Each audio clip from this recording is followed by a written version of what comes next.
a crime on the streets today, would you call the police or you'd call a village elder to resolve it? In Kenya today, that choice is a matter of life and death.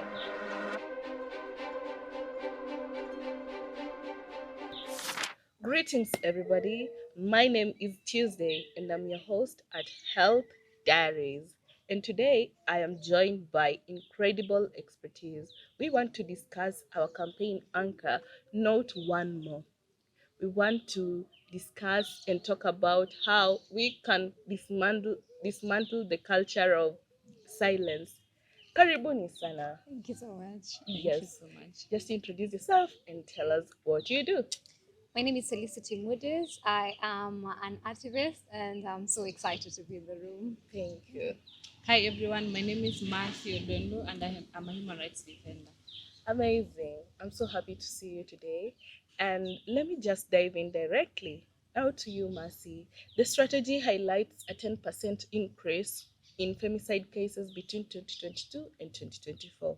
From a policy perspective now, why is the violence escalating despite having DBV on the laws? Yeah, I think that the lack of not naming, defining, and using it to prosecute a femicide as a standalone crime is a contributor. But then also the lack of political goodwill from elected and nominated women leaders has been a silent contributor. Yeah. So going back to history, we are going to 2013, Kenya gets into the county systems. Then now in 2019, Caroline Mwatha is killed around February. Shortly after, a woman representative, a new one, is elected to in the office in her county. Yeah. 7 years down the line, she has never found justice. Then you have other women leaders like the Kewopa team. We have women serving in EALA. We have every woman leaders up there, but their silence has been so loud on cases on femicide. Yes. 2024, we are going on the streets talking about total shutdown KE. We are proposing that femicide to be named as a national emergency. Yeah. We are talking about making it as a standalone crime. Yes. But still, the women leaders are quiet. They're saying nothing. Yeah. Last year, there's a presidential, what is it called? Presidential Task force task report. force formed to look into femicide. Yeah. Early this year, something else is made a national emergency. Surprise, it is not femicide. Yeah. But our women leaders are still quiet. But then now, this month alone, we have lost other women to femicide. Yes. But their silence is still the same. They're not commenting, they're not coming out loud, they're not supporting even the process of making femicide a national emergency, or rather it getting a legal name for it to help us prosecuting femicide. So for me, the lack of political goodwill in making sure that femicide becomes a national emergency, or if it even getting to be named as a standalone crime, still is a gap. Okay. Thank you so much for sharing that. Back to you, Modis, our activist. As a poet, you deal with the human story behind the statistics. When you hear that 77% of the perpetrators are intimate partners, how do you use art to challenge the love narratives that mask control and violence? First of all, that's very scary and it's very glaring. The fact that the people that you choose to trust actually are the people who are choosing to harm you. Because as a woman, really, you have to constantly be looking over your shoulders as you walk on the road, in your workplace. And so you want to be able to get back home and know that I am safe here. And it's those very places where we feel like I'm supposed to be safe next to my husband, next to my boyfriend. And then those places are the places that are still unsafe. And I would want to say one thing, that I do not like the kind of narratives you keep pushing outside there, where a woman gets murdered, and then we are going to go and see it like, oh, it was a love triangle. Oh, it was just because he loved you too much and he was jealous about what you did, or he found you cheating. And so we continuously make violence a part of what love and romance is. We constantly make control and manipulation a part of what love is. And we really need to start redefining, what does love look like to me as a person? Because we cannot say you would love someone enough to the point of killing them simply because they didn't love you back, or simply because they chose themselves, or they chose something different, in those moments, or simply because you are suspecting them of something. So as a people, we have to start redefining that, and that is what actively art is doing, because sana ni kioo cha jamii, and so we're just a representation of what's happening on ground.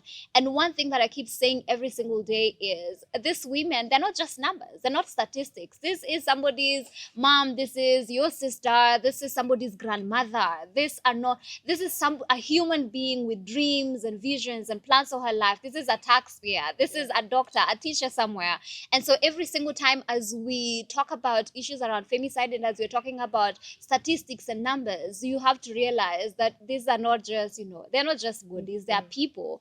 And so when you can start recognizing that as a msanii, then now you're able to show up dignifying these stories to the very end, because it's not just about having a good time while creating art. It's also about, like, let's talk about this situation, like, this was a woman, this is what she went through, and we have to be able to continue to challenge those narratives through our work.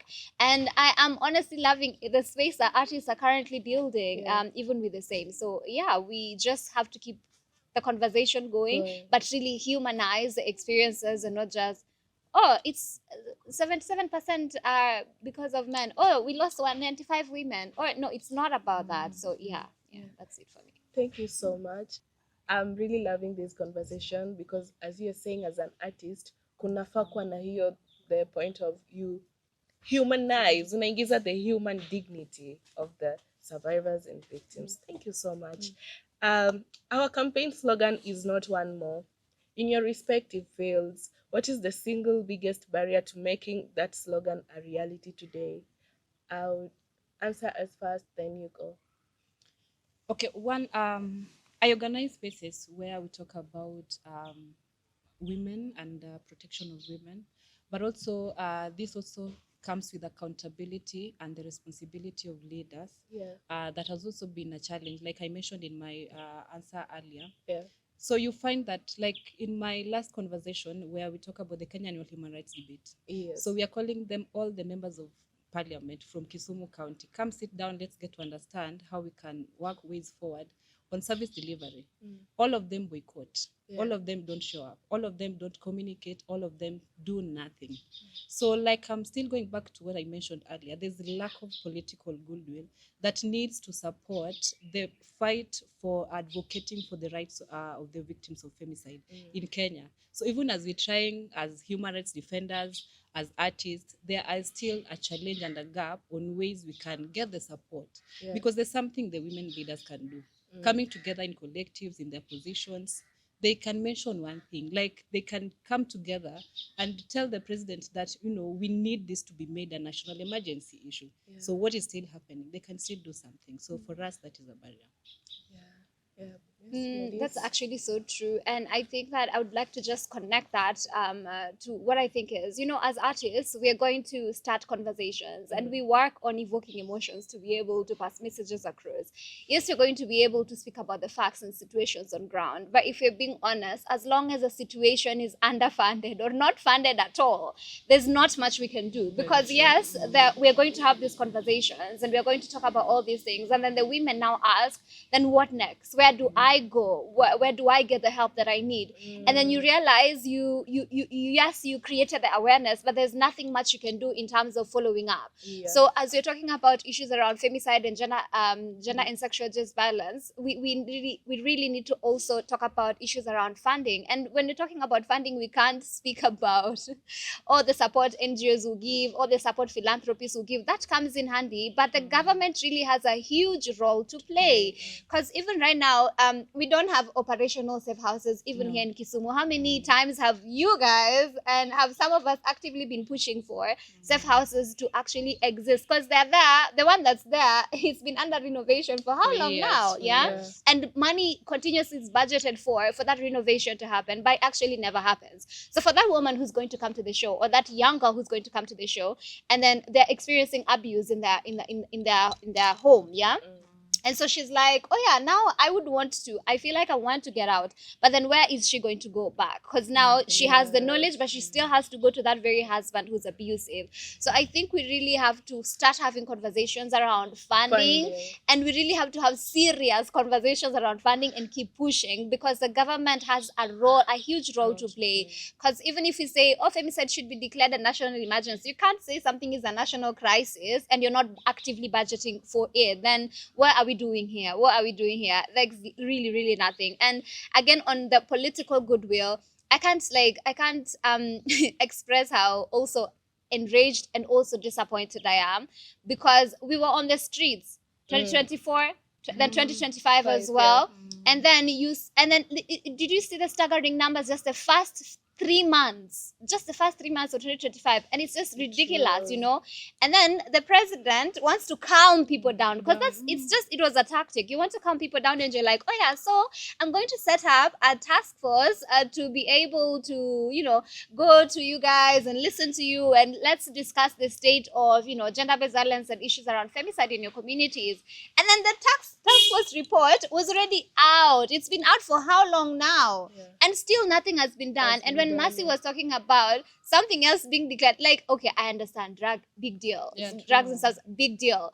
But we have a report, and including inside the report, one of the recommendations is femicide should be declared a national emergency. And even up to now, Nothing. have we even spoken about it in the very political spaces? Have we even had the president actually address it? None of that is happening. So underfunding and just the issues around politics, not one more. It looks like it's going to be a slogan, because we don't have the funding and don't have the leaders behind us. Thank you so much. I'm loving how the conversation is shifting. You, a listener, you are watching this.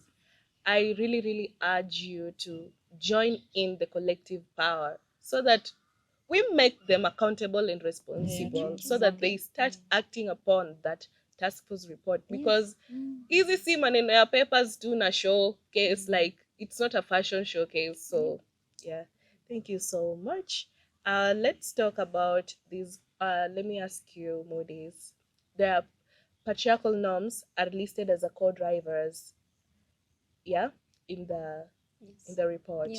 So how can poetry and advocacy help redefine masculinity, so that strength is no longer equated with dominance or ownership?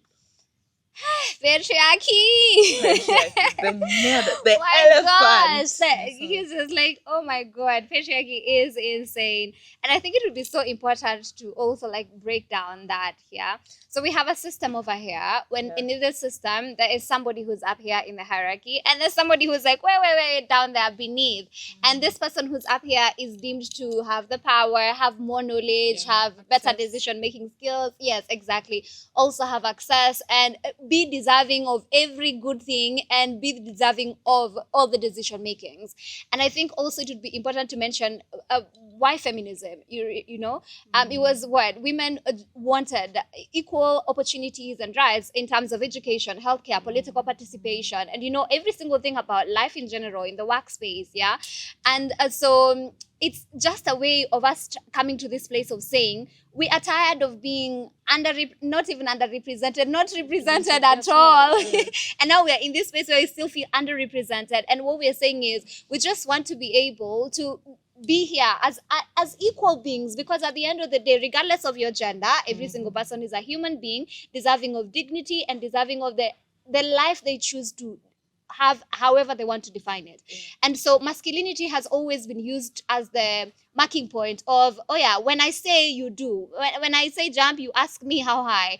And we're just trying to say, but I can ask questions, and I can also say I don't want to actually jump, and I can also say I don't actually even want to listen to you, because you don't get to make the decisions on what I choose to do with my body, with my time and my resources. And so even as you keep having like shows and things like that, and even as you keep having conversations within poetry, for us and for me specifically, art is not just entertainment. Art is actually a way of talking about the issues that we're going through as a people, of talking about the social issues and trying to redefine that. And we have been doing that over time. And for instance, like I have a space called the Sister Darling Movement. And Sister Darling is specifically art and media to tell the stories of women, the ones who are, the ones who are, and those that are yet to come. Because one of the issues, not even an issue really, but one of the challenges is sometimes we speak about our stories in silos. So we are forgetting we're not the first women to experience this oppression. Our foremothers went through this, our grandmothers went through this, our mothers went through this. And from drawing from their challenges and how they were able to also agitate, then we are able to inform the movement that we are in to be able to just push forward. Yeah. So we really have to get to the place of understanding that as a woman, you're not less powerful, you're not less knowledgeable, you're not less deserving, you're not less intelligent. And when we can be able to get that in our heads, like over time, and that is what art will do, because it will be that space of, you come as a woman and you're like, oh yeah, that makes so much sense to me. And for us, our space is also inclusive of men, because you're like, we can't also organize again, because if the abuse is happening, who's doing the abuse? If femicide is happening, who's doing the killing? So you have to actually have all these conversations with everybody involved. Then somebody is constantly going to leave the show thinking, oh yeah, somebody's gonna see the post on social media and they're gonna be like, oh yeah, that actually makes so much sense. I have been thinking and I need to relearn and learn and all that. Yeah. So art it has been a very huge contributor to all this, and I think we just keep pushing until we get to that place of now we know better and we're doing better. And also we can't speak about patriarchy without speaking about the contributions of women to patriarchy. You see, sometimes you're in slavery for so long until you embody the chains, you embody it. I have a poem called The Revolution, talks about how I learned patriarchy. It was a woman who introduced me to patriarchy, and it's not like it's their fault. It's just that the system has taught you. It's a beautiful thing to be beaten by your man. How will you know he loves you? It's been programmed. It's been programmed in your head for so many years. So we have a lot of unlearning to do, even as women, to get to that place that the fact that it happened to me does not mean my daughter has to go through it. The fact that my boss subjected me to that does not mean all workplaces are like that and my sisters have to go through that. So it is collective work that we have to do every single day. But I'm so proud of the sisters out there, because everybody is actually really doing the work here. Thank you so much. Thank you. So deep. Yeah. Yay! To you, our gender specialist. The report identifies informal dispute resolution as a major gap. Why is reconciliation so dangerous in the context of sexual gender-based violence? And why must we insist these cases should stay in court? And alongside that, please answer why. How does financial vulnerability specifically limit a survivor's path to justice, and how can we support economic empowerment? Yeah. So, one, if we are not mediating theft, then we are not supposed to mediate violation. Yes. And because, one, if we continue doing that, we are normalizing the violence itself. So I want to get back to what Modis was saying. Yes. The socialization of a lot of women thinking that living makes you, that you defines you that as a person who didn't try hard enough. Living means that you are not a better parent, or living means that you are getting straight into poverty. Or weak, yeah. Or weak, actually, yeah. And then there's this very risky statement that our parents used to say, I stayed, I fought for our marriage, I fought for you, my children. That, and they're talking in the past tense, they stayed, and this is a very different scenario, different case, different story from what they're speaking about. And that statement alone is an enabler of a lot of violations that has happened. And that is how you find women contributing silently to violation, because they are telling children, they are encouraging to stay instead of living. You get that? And so this is tied, how does that come into poverty? Because you feel that if you leave, you do not know how to start over again. And normally, and if you look into that, of course, we are already normalizing violation. And the story needs to be, let people decide what they want to do, because now there's violation already happening. So am I going to stay around because I want to, to keep my children? There's a case that is already going on this month. Someone lost a life because they thought something was going to change, because they were told to stay. We are not blaming anyone, but parents or family. And you realize that some you are also told that if you leave, our name will be tainted as a family. So women are being used as baits to save the family lineage, to save the family background, to save the family names. So just say my daughter. We should not leave. Say my daughter. And a lot of women were still losing to this. So socialization of violence, or rather socialization of women by the people that were here before us, is also a contributor to this. And economic empowerment is already going on, and that needs to really continue to happen so that we do not add to the data of women we are losing, because they need to stay and protect their children. They need to stay and defend the family. They don't need to stay. Yeah. No means no. Yeah. And living means that we need to see you here tomorrow. Yeah. Very true. Thank you so much. And actually, we've seen even trends in news of women who've left. They're really thriving. Very Yeah, true. these women are really thriving out here. And I think you should just kill the what if, because these are the risks that umeheka kwa akili yako, the risk of going like financial insecurity, the risk of someone coming back to butcher you, the risk of being painted as the bad person. Imagine, when you can live when you're still alive, better, rather than live as a corpse. Yeah. So we want to talk about the digital frontiers. June is our Digital Dignity Month. How can digital creators build a digital ethics culture that protects rather than harms, especially when we see so much victim blaming online? Yes, Modis. First of all, the victim blaming is insane. And let me just start by like a tiny example. So I co-host this space with a winner. It's called Poetry Unwinding Evenings, where we do poetry. And this Yes. month we have been talking about sexual violence. And the kind of comments that we have been receiving, you see them over there, and you're like, guy, no wonder, ishi guys, if this is how you people are thinking, no wonder this is still going on. And you see the way normally people talk about the digital space, and they say, oh, tech brought violence, or tech, things like that. Tech didn't bring violence. Tech actually just magnified the violence that people already were, because tech cannot exist minus people. The digital space is there because there are people operating within the digital space. The digital space does not commit violations of violence. It's the people utilizing the digital space that would do that. Yeah. So we have to be very honest that as you step outside there on social media, the things that you wouldn't say to someone. In fact, let me scratch that, because there are things you would say to someone. Some people are very crazy. The things they still would say to someone even face to face. But you see the things you wouldn't want someone to say to you.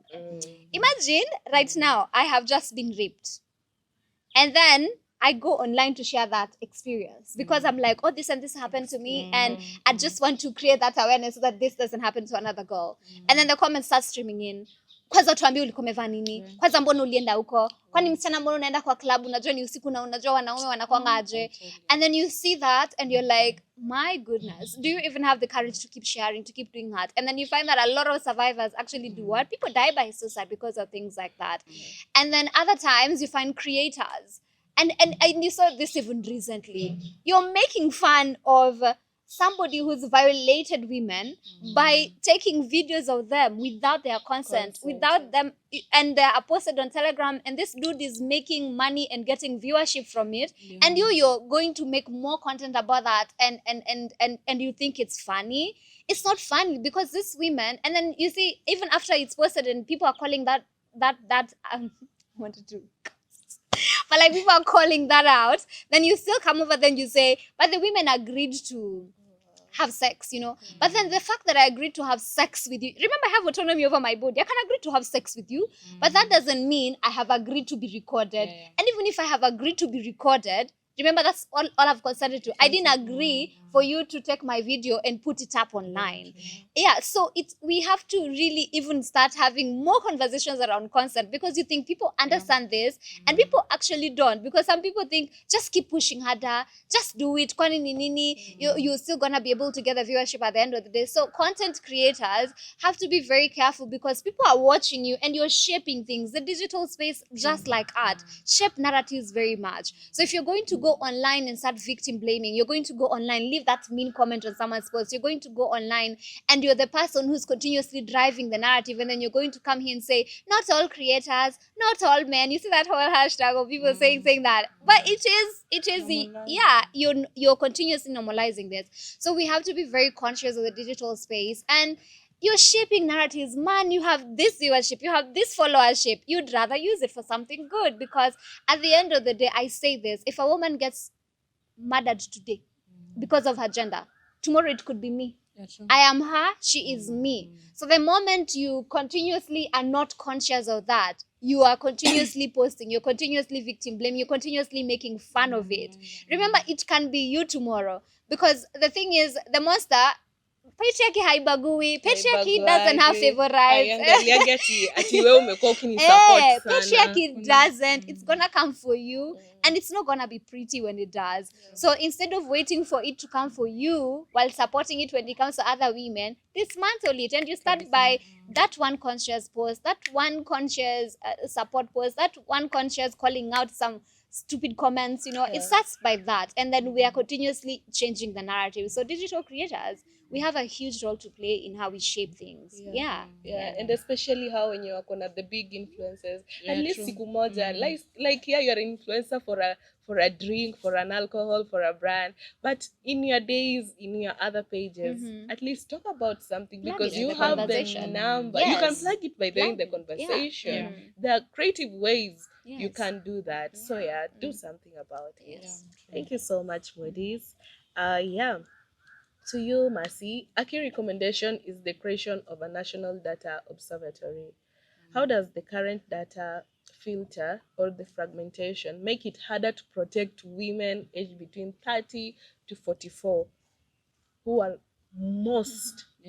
Yes, I feel that the fact that data currently is with everyone, like it's with the hospital, the police, the civil society organizations, the human rights organizations. So it is all over, and we cannot trace where some of these cases. So the key recommendation is clearly very okay, but I'm also feeling that coming up with a commission on femicide will also support finding justice for victims of femicide. Because one, we are going to be having a centralized data bank where you can just go and make sure that you can find the stories about these cases, the data collection, data management, data use, protection, how it's going to be used. So when the commission is there, we are very sure that the data is somewhere, and we can hold these people accountable through the commission. We can use the commission to collect the data. They are having the right to update us on the statuses of these cases, because currently I only know of Ivy Wangeshi mwenye ameshapata justice, as in hata hiyo level bado hatujakuwa satisfied nayo. I only know of Caroline Walker, kesi yake bado haijaipata na watu walitolewa on bail. You wonder why, you get. So if we come up with the recommendation and also plus a commission on femicide, I think something is going to change. Thank you so much. And this will also be beneficial to the LBQ women and women in all their diversities, because also LBQ women and women in all their diversities, unapata this is happening, but how the data entry, so unapata most cases zinaenda. Let's talk about remind me his name, the fashionista Chiloba. Yes, the late Chiloba. You see how it was swept under the bus. And a lot of these cases zinashinda zikikunywa maji kwa sababu bado hiyo data iko all over, plus inakuwa always blankly reported. Unakumbuka ukisema about how what art is doing to just humanize victims of femicide, because now the role is to recognize the person behind the data. Wanashinda wakisema 152 cases, but those 152, there was Ivy, there was Karu, there was Rita, there is Benta, there is Anne, Anita. So we need to actually make sure that this data is centralized somewhere, so that we have the authority to go up and follow up. Sai iko na news stations as in ukienda pale wako na venye walipata, ukienda kwa CSO wanakwambia hivi ndio venye sisi tulipata, Yeah. kosi wanakwambia hapa ndio sisi tulifika na hii case. So hizo reputation and also maybe misclassification of Yes. these cases and also maybe underreporting. There are only some cases that are lucky to meet the national media stations. Yes. Maybe there are millions of cases that we are not reporting. Actually, And so when we get the commission, someone is going to be responsible and making sure, regardless of sex, orientation, Yes. every woman that has been killed deserves to get justice. Absolutely. Absolutely. Thank you so much. I appreciate.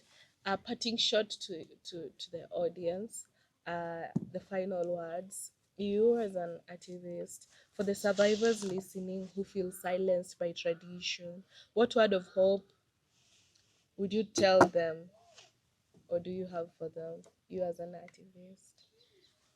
Sister darling, it was never, ever your fault. Do not carry the blame. Do not carry the shame. Do not carry the guilt that patriarchy has so easily saddled on your back. Take it off. Take it all off. It's never, and it was never on you. If there was anybody to blame, it was the perpetrator. You don't have to carry that burden with you anymore. And I just want to say that healing is a whole journey. Oh gosh, it's gonna be hard, it's gonna be rough, it's gonna be crazy.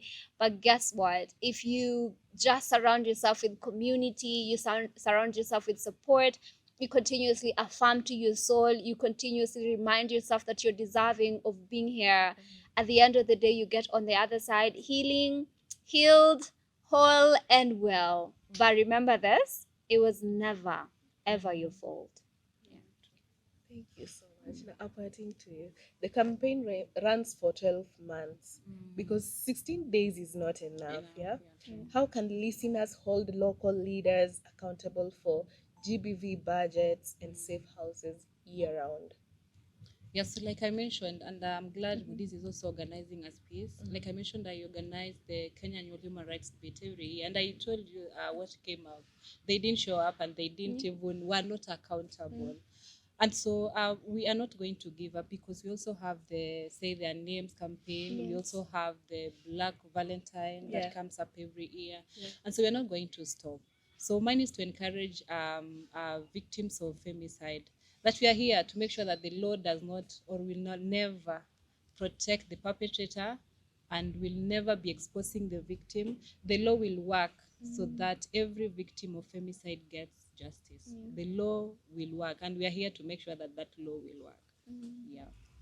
Thank you so much. Thank you so much. You've heard it, you've watched, you've learned. Share the message out there. Wewe, Auntie Wewe, usikubali the issues and the matters be resolved chini ya maembe or with wazee kumi. Okay?